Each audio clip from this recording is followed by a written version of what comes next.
नमस्कार दोस्तों, मेरा नाम है चंद्रशेखर। मैं एक बिजनेस कोच और मोटिवेशन स्पीकर हूं। इस वीडियो में हम समझेंगे कि शब्दों की क्या ताकत होती है। आपने कभी सोचा है जो शब्द हम मुंह से बोल रहे हैं या लिख रहे हैं मैसेज में किसी को व्हाट्सएप पर, या किताबों में पढ़ रहे हैं, या लेटर में किसी को लिख रहे हैं, या ईमेल में जो लिख रहे हैं, इन शब्दों में ऐसी ऊर्जा निहित है जो सामने वाले का मनोबल, मनोभाव और यहां तक कि उसकी जिंदगी की दिशा भी बदल सकती है। शायद आपने आज से पहले नहीं सोचा होगा, लेकिन इस वीडियो में कुछ चीजें मैं आपके साथ ऐसी शेयर करने जा रहा हूं जिनके बाद शायद आप शब्दों को बहुत सोच समझकर खर्च करेंगे, उनको सही मायने में अपने जीवन में उपयोग करेंगे, और किस व्यक्ति से क्या कहना है, इस बात को कहने का ढंग या कारण आपको बहुत अच्छी तरह से समझ में आ जाएंगे। एक किंवदंती है कि अफ्रीका के कबीले जो हैं, जब जंगलों के आसपास उनको अपने झोपड़ियों का या झुग्गी बस्ती का विस्तार करना होता है, या खेती के लिए नई जमीन की जरूरत जब उनको होती है, तो पेड़ों को काटते नहीं है वो। ना ही इतने बड़े बड़े ऊंचे ऊंचे जंगल के पेड़ों को काटने के लिए उनके पास मशीनरी या समय है।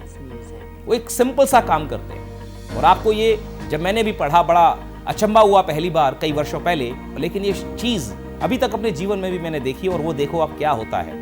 वो सारे के सारे कबीले के लोग जिन पेड़ों को काटना होता है या जिनको खत्म करना होता है या वहां से हटाना होता है, उनको चिन्हित करके बारी बारी से रोजाना नियम से 10-15 दिन एक झुंड बनाकर जाते हैं और उस पेड़ को कोसते हैं, अपनी भाषा में गाली देते हैं, उसको ये कहते हैं कि तू किसी लायक नहीं है, तू मर क्यों नहीं जाता, या इस तरह के ऐसे वर्ड्स जिससे कि उस पेड़ को ऐसे शब्दों से, अभी इन शब्दों से होता क्या है, कुछ ही दिनों में वो पेड़ सूख जाता है और सूख कर रस्सियों के सहारे या आराम से, आसानी से वो कट जाता है। ऐसा वो दो कारणों से करते हैं। एक तो उनको ये लगता है कि हरे पेड़ को काटना ठीक नहीं है, दूसरा उसको काटने के लिए जो ताकत है वो ज्यादा लगती, और अब सूखे पेड़ की जो लकड़ियां हैं वो और भी काम आ जाएंगी और उनका काम हो जाता है। तो शब्दों की इतनी ताकत है कि एक जीवित पेड़ को, 90 फुट 60 फुट ऊंचे पेड़ को, मजबूत मोटे तने वाले पेड़ को भी सुखा सकती है। तो सोचिए इंसान के मन पर, मस्तिष्क पटल पर क्या इनका असर होता होगा। माँ बाप जो इस वीडियो को देख रहे हैं, टीचर्स जो इस वीडियो को देख रहे हैं, जो छोटे बच्चों या शिक्षक जो इस वीडियो को देख रहे हैं, अपने छात्रों के साथ, अपने मेंटीज के साथ जो शब्द बोलते हैं, या जो सबऑर्डिनेट को बॉस जो बोलता है, उन शब्दों को बहुत सोच समझकर यूज करना चाहिए। आपके शब्दों का आपके बच्चे पर, आपके शिक्षक हैं उनके लिए, उनके छात्रों के मनोपटल पर बहुत ज्यादा गहरा प्रभाव पड़ता है। कई बार माँ बाप ऐसे शब्द बच्चे को बोल जाते हैं गुस्से में, आवेश में आकर, परेशान होकर, और बच्चा उस बात को गहरा अपने मन में बैठा लेता है, और ये जो चीज है इतना असर साइकोलॉजिकली उसके ऊपर डाल सकती है कि उसकी पूरी पर्सनैलिटी पंगु हो सकती है। पूरा का पूरा उसका जो एक मनोभाव है, जो पर्सनैलिटी है, वो एकदम से पैरालिसिस हो सकती है। उसकी वीकनेसेस उसको जो है पर्सनैलिटी के अंदर उभर कर आ सकती है। उसका पूरा कॉन्फिडेंस डगमगा सकता है पूरे जीवन भर के लिए। कई बार बच्चा बहुत ज्यादा उद्यम मचाता है, पढ़ाई में कमजोर है, आप कह देते हैं तू किसी लायक नहीं है, तू ये नहीं कर सकता। ये जो चीजें हैं उसके मन पर इतना असर डाल रही है कि आगे जाकर उसको ये चीज बार बार, जब भी वो कुछ नया काम करने की कोशिश करता है, जुगत लगाता है, उसको आपके कहे हुए शब्द कौंध जाते हैं उसके मस्तिष्क में, मन मस्तिष्क में, और उसको लगता है कि मैं नहीं कर पाऊंगा, क्योंकि मेरे माँ बाप मेरे से ज्यादा जानते हैं। आप उसके रोल मॉडल होते हैं, उसके बड़े बुजुर्ग हुए हैं। तो अगर आपके शब्दों पर विश्वास नहीं करेगा तो किसके शब्दों पर करेगा। तो आपको यह बात बहुत सोच समझकर बोलनी चाहिए। शब्दों की ताकत का एक और नमूना मैं आपको बताता हूं, और शब्दों के साथ साथ मैं आपको जल के ऊपर इसका प्रभाव में बताऊंगा, और इस जल को शब्दों से आप किस तरह से ऊर्जित कर सकते हो।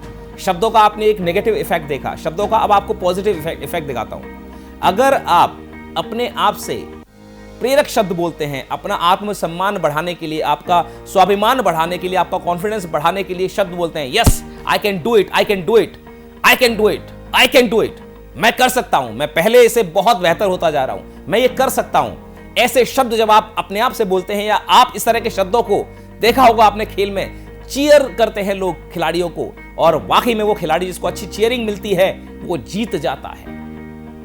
तो शब्दों का प्रभाव अच्छा भी हो सकता है, सुप्रभाव भी हो सकता है, और दुष्प्रभाव भी हो सकता है।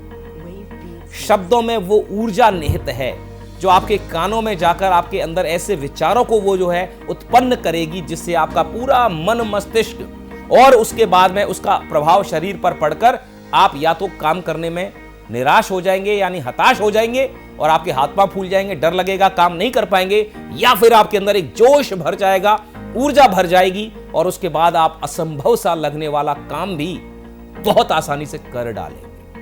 इतना है इन शब्दों का असर। तो बहुत सोच समझकर आप अपने आसपास के लोगों से शब्दों को बोलिए। कभी भी किसी को यह मत बोलिए कि यार तू ये करने के लायक नहीं है, तेरी औकात नहीं है, तू यहां से आगे बढ़ेगा। इस तरह के शब्द न केवल उस सुनने वाले के मन पर असर डाल रहे हैं, बल्कि बोलने वाले के जीवन में भी इनका दुष्प्रभाव होता ही होता है, क्योंकि कान तो आपके भी सुन रहे हैं इन शब्दों को। ऐसी ऊर्जा निहित होती है शब्दों में जो आपको बना सकती है, आपके जीवन को या बिगाड़ भी सकती है। अब आते हैं कि शब्दों के जरिए आप किस तरह से एक दूसरा उपाय कर सकते हैं, और वो है वाटर थेरेपी। जापान के एक साइंटिस्ट रहे हैं मासारू इमोटो, ये एक बिजनेसमैन भी थे और ऑथर भी थे। इन्होंने पानी के ऊपर उसकी मॉलिक्यूलर जो संरचना है, उसकी मॉलिक्यूलर स्ट्रक्चर है, आणविक संरचना के ऊपर रिसर्च किया काफी वर्षों तक, और लगभग 20-25 वर्षों तक, जब तक वो 2014 में उनकी डेथ हुई, तब तक उनकी रिसर्च चल ही रही थी। और उस रिसर्च का निष्कर्ष जो निकला वो काफी चौंकाने वाला था। उन्होंने ये कहा कि जिस तरह से, अगर मैं एक प्रैक्टिकल करके आपको दिखाता हूं, ये पानी का ग्लास है, इस पानी के ग्लास को मैं अगर अपने सामने रखकर पॉजिटिव बातें कर रहा हूं इस पानी से, या यहां पर सत्संग चल रहा है, या अच्छी बातें इसको सुनाई दे रही हैं, वाटर की जो स्ट्रक्चर है, मॉलिक्यूल स्ट्रक्चर है, जब इसको देखा जाएगा सूक्ष्म दर्शी यंत्र से, बाइस्कोप से, तो इसकी जो स्ट्रक्चर है वो अलग अलग तरह की दिखाई देगी जब इसको पॉजिटिव वाइब्स मिलेंगी या नेगेटिव वाइब्स मिलेंगी। कोई गुस्से से चिल्ला रहा होगा तो उसके अंदर जो पानी की आणविक संरचना है वो चेंज होगी, और कोई सकारात्मक बातें हो रही हैं, आध्यात्मिक बातें हो रही हैं, ग्रेटिट्यूड की फीलिंग वाले शब्दों की बयान हो रहा है, अभिव्यक्ति हो रही है, तो इसकी जो वाटर की मॉलिक्यूलर संरचना चेंज हो जाएगी। लेकिन संरचना चेंज करने से होता क्या है, या होने वाला क्या है, ये बात आपके मन में जरूर आ रही होगी। हमारा शरीर 70% पानी है। जब इस पानी के ऊपर या इसको साथ में दूसरा जो बाहर का पानी है, जो इस तरह की एनर्जी लेकर आ रहा है, चाहे वो पॉजिटिव है या नेगेटिव है, वो जब मिलती है तो एक ऐसा रिएक्शन होता है, प्लस माइनस का ऐसा ऊर्जा का आप आदान प्रदान होता है कि जिस तरह की ऊर्जा इस पानी में निहित है, वैसा ही पूरे शरीर का, पूरे पानी का मनोभाव हो जाएगा। अगर ये पानी एक साधु, एक आध्यात्मिक वार्तालाप के बीच में रखे हुए ग्लास का पानी है, तो आप इसको पिएंगे तो एक बहुत ही अजीम सी शांति का एहसास आपको होने वाला है। और वहीं अगर झगड़े वाले कमरे में, जहां बातचीत विवाद हो रहा है, बहुत कहासुनी हो रही है, वहीं पर रखे हुए पानी को अगर आप पिएंगे तो कुछ ना कुछ गड़बड़, आपको पेट में अपच, अजीब सा बेचैनी सी लगेगी उस पानी को पीने के बाद। यह है इस पानी और शब्दों की ताकत।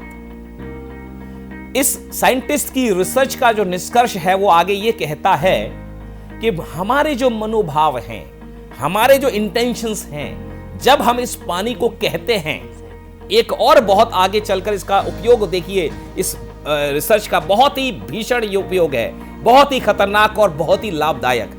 खतरनाक मीन्स अच्छे वाले सेंस में कह रहा हूं।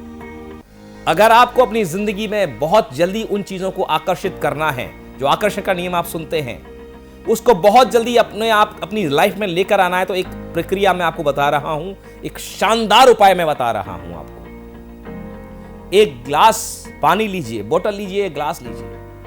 अब आप इसको सामने रखते हुए, इसको ईश्वर मानते हुए, इस पानी को सकारात्मक शब्दों से संबोधित करिए। सोचिए ये भगवान है और ग्रेटिट्यूड की फीलिंग के साथ ऐसा मानते हुए कि जो सपने आप देख रहे थे वो पूरे हो चुके हैं, और थैंक यू बोलिए इस पानी को भगवान समझते हुए। कैसे कहेंगे? हे पिता परमेश्वर, आपका बहुत बहुत धन्यवाद। आपने मेरे जीवन में, मेरे व्यापार में जो तरक्की की उम्मीद मैंने की थी, जो सपने मैंने देखे थे पूरे विश्व भर में मेरे बिजनेस को फैलाने के लिए, बड़े बड़े कॉर्पोरेट्स में अपने सेशन देने के लिए, बड़े बड़े लोगों के मेरे मेंटी बनने के लिए, वो सपने को पूरा करने के लिए आपका बहुत बहुत धन्यवाद। मैं एक शानदार घर में आज रह रहा हूं, एक शानदार कार, मेरे सपनों की गाड़ी में आज चला रहा हूं, और खुशहाल जीवन अपने परिवार के साथ, अच्छे स्वास्थ्य के साथ मैं जी रहा हूं। उस सब के लिए आपका बहुत बहुत धन्यवाद। मेरे माता पिता, मेरे भाई बहन अपने परिवार के लोगों के साथ सकुशल हैं, अच्छी तरह से अच्छी सेहत और अच्छी समृद्धि के जीवन को जी रहे हैं, उसके लिए आपका बहुत बहुत धन्यवाद। और जब आप ऐसा संबोधन करने के बाद इस पानी का सेवन करेंगे, ये पानी आपको वो ऊर्जा देगा, और वो चीजें आप 25 से 30 दिन करके देख लीजिएगा लगातार। यकीन मानिए, जो सब आपने जिस बात का ग्रेटिट्यूड किया है, वो चाहे अगर आपके जीवन में इस समय है या नहीं, लेकिन उसके करीब होने के, उसके रियलाइज होने के संभावनाएं बहुत ज्यादा बढ़ जाएंगी, और आप जल्दी ही उस चीज को पालेंगे। कर लेना जरूरी था, इसीलिए करना पड़ा। तो इसी तरह के रोचक वीडियोस में मिलते हैं आगे। तब तक के लिए keep shining, keep growing, all the best. Subscribe करें हमारे YouTube चैनल साधना गोल्ड को और पाएं वीडियो सबसे पहले। और हां, बेल आइकन दबाना ना भूलें।